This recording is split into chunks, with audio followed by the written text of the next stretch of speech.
What's up, everyone? Welcome to this day in Philly Sports History for September 11th, 2024. I'm your host, Jim Montgomery. Welcome to a Wednesday edition of the podcast. Happy Hump Day. We're gearing up for the Eagles-Falcons next Monday night. We have some Phillies news, but first, some housekeeping notes. I'd be remiss if I did not mention that today is the 24th anniversary of the 9/11 terrorist attacks. It's not necessarily something I always like to talk about. Still, to this day, brings up a ton of emotion and likely always will. So if you were impacted or affected by that, positive vibes, thoughts, and prayers out to you, to anybody who still has the emotional feelings that come up whenever you think about this day. Same thing, positive vibes, thoughts, and prayers out to you. However, I also would be remiss if I did not mention the ray of sunshine that happened on this day 9 years ago. Yes, my son Thatcher was born on this day 9 years ago. There's something in Philly sports history for you. But happy birthday to him. It's crazy to think that it's been 9 years. I still feel like I was laying with my head on a little hospital table while we were in the hospital for 2 nights as my wife was labor-induced, ultimately came out Friday afternoon on September 11th. So happy birthday, pal. I love you. And crazy that it's been 9 years. Like, that's just insane. And truthfully, it's not a Tuesday. It's not a motivational day. But if you are a parent out there, you know no amount of preparation will ever prepare you for that moment when all of a sudden you hear a baby cry and you're like, oh, crap. And even more so that day, driving home from the hospital, you're like, okay, there's no nurses here. What do we do now? And you just sit there and kind of, I think I drove like 20 miles per hour down 95 and 476 and then 76 to get home, just afraid that bumps and things were going to happen. So happy birthday, buddy. I love you. All right. In all of my being fired up about Bryce Harper yesterday, I completely forgot to recap the question of the day from the day before. On Monday, I asked if the Chip Kelly didn't get rid of Deshaun Jackson and LaShawn McCoy, would the Eagles still have won the Super Bowl? 56% of you agreed with me and said no. Again, I am not trying to de-villainize Chip Kelly, but some of those ridiculous moves, some of which we'll talk about later in the show that he made, did have a big impact on how he was able to do to put that Super Bowl team together. So thank you, as always, for participating in the question of the day. And then recapping yesterday's question, it was a very hot topic. It's almost as though somebody out there is listening and taking some ideas from me, which I like. But a lot of the talk radio shows were talking about whether or not Bryce should have been benched. 80% of you disagreed with me and said, no, he should not. And to his credit, I will admit that I was wrong. That's why Rob Thompson does his job. I do my job. Rob Thompson did not bench him, and it paid off in spades as Bryce Harper did go 4 for 5 with 3 doubles yesterday in a great feisty, I guess is a good word to put it, or a good way to put it, 9-4 win over the Rays. Ranger was not sharp, gave up a career-high 12 hits, but was able to get out of some jams. The bullpen was outstanding. I think one of the things that probably will get lost in all of the things that I'm going to mention that happened in the game yesterday, that's probably going to get overlooked, but was a key takeaway for me. Jose Alvarado looked pretty good last night. He looked kind of like how he was. So hopefully whatever he had going on family-wise, and he was able to get his mind cleared, and he'll be back, because if he can pitch the way we know he's capable of pitching, that's going to be huge for this team down the stretch. Scwarber set the Major League Baseball record with his 14th leadoff homer of this season. So hopefully this buries and puts to bed any debate on whether or not he should be the leadoff hitter or not. Best to ever do it from a home run standpoint. So there you go. He did leave the game with some elbow soreness from when he got on first. I forget whether he was walked or singled, but slid back into first and tweaked his elbow a little bit. All indications do seem like he might play today. There was no structural damage, so we'll kind of keep an eye on that. But it goes back all of these weird, like soft tissue, like random injuries. Nothing even like, remember the Eagles had it a few years ago where everybody was getting like a hamstring or some kind of weird injury and they were questioning the trainers. All of these are just freak weird things that have been happening. So hopefully Kyle will be okay. But they did show a lot of fight yesterday on a night when, like I said, Ranger did not have it. They were able to keep battling. And I think, and it's probably going to be cliche, but I think when Nick Castellanos got hit and Bryce really stuck up for him, was what really out there before Nick was. It's something like that I think is going to galvanize this team, and it might be that thing that they needed, like to reignite. Hey, we're in the middle of a pennant race right here, so I want to see how they come out today, especially with Zach Wheeler on the mound. But that was, I think, a key moment in that game. And again, I'm willing to admit I was wrong. I'm glad that Rob Thompson did not bench Bryce Harper. I think Bryce does hold himself accountable. So kudos for him for making up for the other night, which the other night, again, did not hurt him. I do think all of the criticism he received yesterday, 100% justified. I think if it was any other star athlete, whether it was Joe, Jalen, A.J. Brown, I mean, eventually Mishkov for the Flyers, I think it would have been justified. So he deserved every piece of criticism he got yesterday. But to his credit, he came out and certainly made up for it with 3 doubles and 4 hits in that game. And the game was fun again. It was very, very fun to watch that game yesterday. A weird moment happened. I wanted to mention this because I don't know how. I guess in Major League Baseball, the umpire is in play, and maybe I don't know the rules of the other sports, but I feel like if the ball in the NBA hits the referee, it's a dead ball. I feel as though if like you can't catch a pass that bounces off the referee's arm or shoulder in the NFL. So the fact that it hit the umpire, and I get baseball is a little bit different, and what a crappy, unfortunate bounce for Bryson, but a fortunate bounce for the Rays that it bounced right back to the first baseman. So if you know the rules better than me in the NFL or NBA, would that I think in the NHL it just you play on. So maybe it's similar to that. It was an odd play that I don't think I've ever seen to that extent where the ball bounced directly back to the first baseman, because Bryson ripped that ball too. But the Phils won, Mets lost, so they now have an 8-game lead over both the Mets and Atlanta. 7 games coming up against the Mets. We'll have more on that starting tomorrow and through the weekend. Going to have some fun with the Mutts this weekend.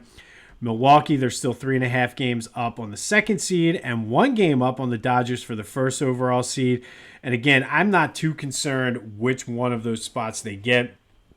Obviously, with the 1st seed, you're going to have every single home game come through Citizens Bank Park, which is huge. So we'll take that. The magic number to win the division and clinch a playoff spot now is down to 10. The next 10 days are going to be critical. The Phillies can pretty much clinch everything if things sort of go to plan. But you have 7 games against the Mets. I mean, you still have one more. I'm sorry. Next 12 days. You still have one more against the Rays this afternoon. Let's go for the sweep. But then you got 7 games against the Mets and 3 against the Brewers. So we're really going to know what this team is going to look like heading into the playoffs. And I would love to clinch early and allow some guys to get a couple days off, set up the rotation, and get everything the way you want it heading into the playoffs. But they'll take on the Rays tonight with Zach Wheeler on the mound. All right, as we gear up for the Falcons, some things I'm looking for heading into this week. Obviously, they need to take care of the ball better. Everybody's been saying that. More on that in a minute. The pass rush. I mean, if Bryce Huff, are you still in Brazil? Did you take the wrong plane? I need to see something out of the pass rushers. The fact that one of your best pass rushers that wasn't a linebacker was Brandon Graham, that tells a lot. But all things considered, I will say, after watching all the week one games, kind of watching highlights of different teams, the Eagles definitely look like one of the better teams. I think in the NFC, the Packers didn't look bad, but it's going to be tough without Jordan Love for a few weeks. The Niners look good. It's like a running back factory there. It doesn't matter who they plug in. They just seem to, it's Kyle Shanahan's offense, man. Like whoever they put in, that's one of the things they do well. So that they're going to be tough. And despite all the sloppiness, you need to clean that up, but I need them to be consistent in practice this week and really work, because the Falcons, while it's a 6.5 point spread and shouldn't be an issue for the Eagles to win this game, if you don't get a pass rush on Kirk Cousins and if you turn the ball over, you could be in trouble in this game. So definitely looking to clean it up. One last note on the Packers game, and this is why I love Brian Baldinger. He was looking at the film of the game, and that end zone interception that Jalen threw across his body, which we rightfully so blamed Jalen for. AJ actually slipped, and he was wide open. Still need to clean it up, but I think to me the takeaway was it wasn't the worst throw to make. I don't even know if it was a bad decision. The issue was, and this could be something that I don't know if you can fix, Jalen just didn't have the arm strength to get it there. So even with AJ slipping, and part of the reason he slipped was because it wasn't a good throw. I think it was the right read. I just don't know if Jalen has the physical capabilities of making that throw. So that's something to watch. Maybe he thought he did, but I just wanted to point that out because Brian Baldinger does a good job. And I saw some different things that he broke down some film, and I wanted to mention that. But it's all about cleaning it up for this Falcons game on Monday night. Nick Foles night, by the way, down at Lincoln Financial Field. All right. Today, we're going to go back to 2004. And on this day, in honor of the Phillies-Mets big series coming up this weekend, Phillies beat the Mets 11-9 in 13 innings. David Bell hit a 2-run shot in the top of the 13th to win it. Bell hit 2. Pat Burrell, Todd Pratt, and pinch hitter Ryan Howard on this day all hit home runs. Now, Todd Pratt's second inning home run set the team record of 186 home runs, originally set back in 1976. They ended that season hitting 215, which was the team record. Currently, the team record is 224, which was set in 2009. And I completely forgot how good that 2009 team was with Ibanez and Howard and Utley, Jason Worth. That was just a stacked team. But last year's team almost set that record with 220. And if you are keeping score at home with the 3 home runs hit yesterday, the Phillies now have 176 on the season, 2 by Trea yesterday and 1 by Scwarber. But back to this day in 2004, Phillies used 10 pitchers, which was a team record. The Mets used 8 pitchers that day. And that 18 tied a Major League record, which now stands at 24, set by the Giants, Red Sox back in 2019. But on this day, back in 2004, Phillies beat the Mets 11-9 in 13 innings. They set a team record, or then team record, for home runs in a season, and also tied a Major League Baseball record with 18 combined pitchers used by the Phillies and the Mets. The team record they set as well with 10 pitchers. So it was a day of records back in 2004 for the Phils. Too bad the team just finished outside of the playoffs, though. All right, continuing our Philly Sports Villains. These are guys with Philly sports ties that have become villains in their career, and pretty much, for the most part, a lot of these guys still are. Now, today's villain is tied to Monday's villain, Chip Kelly, and that is Demarco Murray. And if you remember that whole story, they were going after Frank Gore at first, and Frank Gore backed out at the last second. I think he ended up going to Indianapolis. So then Chip Kelly signed Ryan Matthews and then still signed Demarco Murray to a 5-year, $42 million contract. This was back in 2015. And not to and to use the word I used earlier, de-villainized Demarco Murray. He was in a no-win situation. First and foremost, he was coming off a ridiculous season in 2014, led the league in carries with 392, ran for over 1,800 yards, 13 touchdowns, also added, I think, like 45 receptions or some crazy number like that.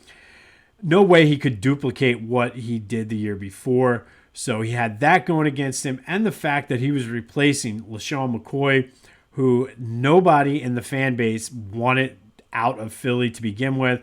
So DeMarco already had 2 strikes against him coming in because, like I said, there's no way he was going to duplicate that 2014 season he had, and certainly not going to replace a legend and a fan favorite like LeSean McCoy. And then it just went downhill from there. He already had 2 strikes going into it. First game, he had 8 rushes for 9 yards. Ended the season with 193 yards for 702, or 193 carries for 702 yards. Most of that is on Chip, just the way he used him. But DeMarco Murray certainly didn't help himself. He was, quote unquote, injured in training camp. There was a lot of speculation and questions about whether or not he was really injured. He complained about not getting touches. There's a story that, forget what away game it was, but he flew home sitting next to Jeffrey Lurie and complained about Chip Kelly. Some of his character was questioned. He was more of a me guy than a team guy. It just was a horrific season for DeMarco Murray. And like I said, he certainly did not help himself out whatsoever. Ended up being traded that offseason, and many consider it the worst free agent contract in NFL history, not just Eagles team history. And of course, to be the cherry on top of the sundae, Chip Kelly was fired before the last game of the season. DeMarco's first carry under interim coach Pat Shurmur, a 54-yard touchdown run. So that's probably more of an indictment on Chip Kelly than DeMarco Murray, but of course, last game of the season, team's already out of it. First play, DeMarco gets his 54-yard touchdown. So today's Philly Sports Villain is DeMarco Murray, very, very closely tied at the hip with Chip Kelly. Both of these guys, no, I have zero love for either one of these guys. And DeMarco Murray, we talked yesterday about Al Horford being a spy. I would not be in the least bit surprised if Jerry Jones gave him a check off the record or a bag full of cash with a $sign on it and said, thank you for screwing up the Eagles this season. But today's Philly Sports Villain is DeMarco Murray. And then it leads to the question of the day, because I mentioned that the contract was one of the worst free agent contracts in NFL history. But was DeMarco Murray the worst free agent that the Eagles signed? Certainly could make the argument. So the 4 choices for today: Demetrius Bell, Nnamdi Asomugha, DeMarco Murray, or Byron Maxwell. Who is the worst free agent contract or worst free agent that the Eagles have signed? I mean, you could go back even further if you want to go to like a guy like Tim Harris, Stacey Andrews. There's a litany of people that you could choose for this, but wanted to keep it relatively more recent. Demetrius Bell, Nnamdi Asomugha, DeMarco Murray, or Byron Maxwell. Which is the worst Eagles free agent signing? Call or text me on the Back to the Future voice and text line 267-495-8531. That'll get you in. Get that. Anything else Philly sports related off your chest? Want to talk Eagles, Falcons, Phillies? All of that is fair game. Flyers open up training camp next week. Everything is on the table. For the record, too, we have a winner for the 2nd anniversary t-shirt, working on getting all his information and things like that. And then I'll make sure he's good with releasing his name on the podcast. So stay tuned for that. But who is the Eagles' worst free agent signing, I guess, in the past 25 years? Demetrius Bell, Nnamdi Asomugha, DeMarco Murray, or Byron Maxwell? Let me know on the Back to the Future voice and text line 267-495-8531. That'll get you in. You could also hit me up on social media, Jimbo_Mott at Twitter and TikTok. On Instagram, at PhillyJimbo, Facebook, Instagram, all of that. I'm on it. Be sure to check out my boys at the Clashing Conferences podcast. New football episode drops tomorrow. Baseball on Friday. Doing great things over there. And I'm sure Lewis and Mike are going at it for baseball with the Phillies Mets coming up. Haven't heard. Maybe we ought to put a missing persons report out for Topher. Usually he's good for a couple Twitter comments or a text message to me. I haven't heard from him. So if you can, somebody go check on him to make sure he's all right. Go to Philly Goat, check out their selection, do some shopping, use that promo code Jim Montgomery for 10% off your order. And as soon as I'm able to, I will announce the winner of the free t-shirt courtesy of Philly Goat that we gave away in honor of our second anniversary. But answer the question of the day. Who's the worst free agent signing in Eagles history? Specifically the past 25 years, Demetrius Bell, Nnamdi Asomugha, Demarco Murray, or Byron Maxwell. 267-495-8531 will get you in. Demarco Murray, all of this is in honor of him being today's Philly Sports Villain. On this day in 2004, Phillies beat the Mets 11-9 in 13 innings, set a team record for home runs in a season, set a team record for pitchers used in a game, and them and the Mets tied a Major League Baseball record at the time for total combined pitchers used in a game with 18. Gearing up for that Atlanta series, going to start breaking down what we're looking for and things like that as practice kicks off and continues today as we move into Nick Foles night down at Lincoln Financial Field. Phillies look for the sweep today with Zach Wheeler. Let's chip away at that magic number. It's down to 10 with 7 big games coming up in the next 2 weeks against the Mets. So we're going to everything's going to come to a conclusion here within the next 10 days. So stay tuned for that. Be sure to have a moment of silence today for the victims of 9/11. Again, I apologize if you expected more out of me for that. It's still one of those things 24 years later. It's still very raw emotion and just very somber. But I have my ray of sunshine. Happy birthday to my son Thatcher. 9 years. Hard to believe, Harry. Hard to believe. This has been This Day in Philly Sports History for September 11th, 2024. My name is Jim Montgomery. Have a happy hump day. And until next time, I'll see you when I see you.